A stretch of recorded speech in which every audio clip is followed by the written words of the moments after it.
When I started 2018, I had no idea what was to come. After the spring semester ended in May, I would leave for Poland in under a month. I had no idea that I would be spending the rest of my year in Europe. I was a 20 going on 21-year-old female from the United States living in Europe for 6 months. I had the opportunity to live in 2 different countries for an extended amount of time. I started my journey mid-June, where I traveled with my cousin and sister to meet my family. We traveled around the southern part of Poland, learning about each region and the history of Poland. I am in touch with my Polish heritage, and this trip opened up my mind to the culture of Poland. They have been through so much. Poland was a huge kingdom, but was partitioned in the 1700s.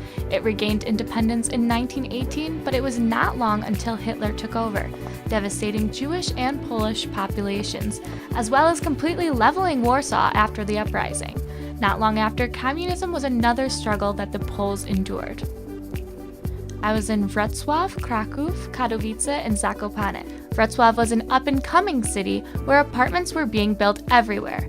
College students would move there to go to school and not come back home.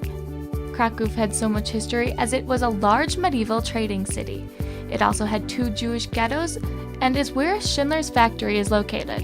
Some parts of the ghetto are beginning to become like hipster and millennial hotspots. Katowice was an old mining city and is very industrial-like. We attended a music festival there.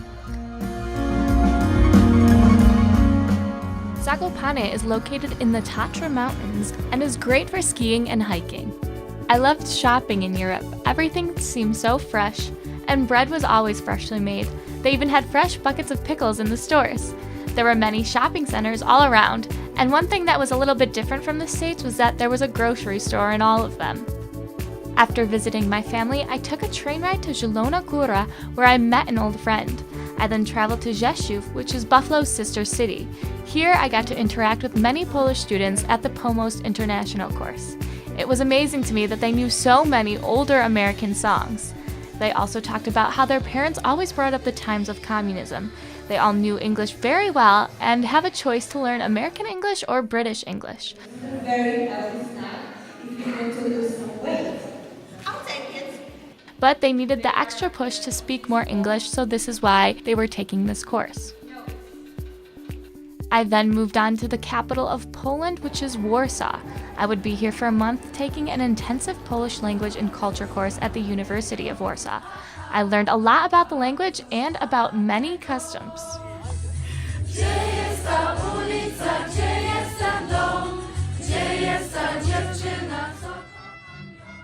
I made friends from all over the world, which gave me such a different perspective of life. I learned that the Germans like to hang a European Union flag next to their own because of their past. I learned that the Croatians and the Serbians have a different kind of economy than Poland. I also learned about the religious government in Turkey, and I learned about controversial events happening in Spain through all of the friends that I made. The longer I stayed in Europe, the better I got navigating public transport. It is used often in Europe, and I took many inexpensive train rides to make my way around Poland. Warsaw public transport consisted of a tram, subway, and bus route that I used quite often. It was August, and air conditioning was not easy to come by. Also, many windows had no screen, but there didn't seem to be too many bugs like we had here in New York.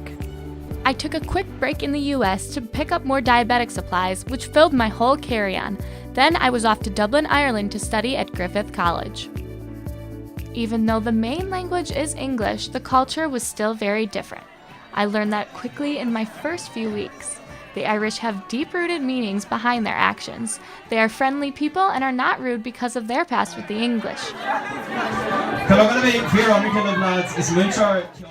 They don't like rules and they often jaywalk. The Garda, or police officers, don't carry guns on them. It is normal to make small talk before asking a professor a question, and it is normal to make small talk even in emails. They aren't direct like we are in the US, and in some of the internships that people held, bosses would ask people what they wanted to do instead of giving them responsibilities because they didn't want to sound rude. They also don't like to hang up the phone first and will say bye repetitively until someone hangs up. One thing I loved about the education system is that they graded at a 70. If you got a 70, it equated to about an A. If you got above, it was considered honors. This rids the idea of perfection in a sense, which I think is well needed in the mindset of an American. The drinking culture is also very different. You order a pint of beer at the pub. Many pubs opened up into beer gardens, so you thought the place was just a small pub, but you were wrong. It expanded out so much farther. Dublin was such an international city, and I think I heard more languages on the streets than I ever had before. There were also many Poles there, and I even attended a Polish mass. Studying at Griffith College, I made friends from all over, like Denmark, Norway, Russia, South Africa, and many more. I talked to the locals who said they married around 30 because of the housing crisis and having stability. I did not know that there was such a large housing crisis in Dublin and that many families lost their homes post-Celtic Tiger. Many people commute long distances to go to school or work in Dublin. I learned that similar to communism in World War II in Poland, Irish people talked a lot about their troubles because it was such a tough part of their history.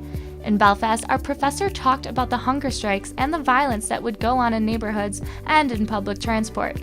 The Catholic and Protestant communities would literally be separated by walls, and many of the walls are still there even though the troubles are over.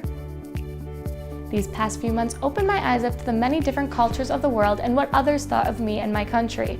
My one Scottish friend compared Brexit to the Trump election because many of the same demographics voted for or against the candidate or policy. Both Poland and Ireland were very Catholic communities.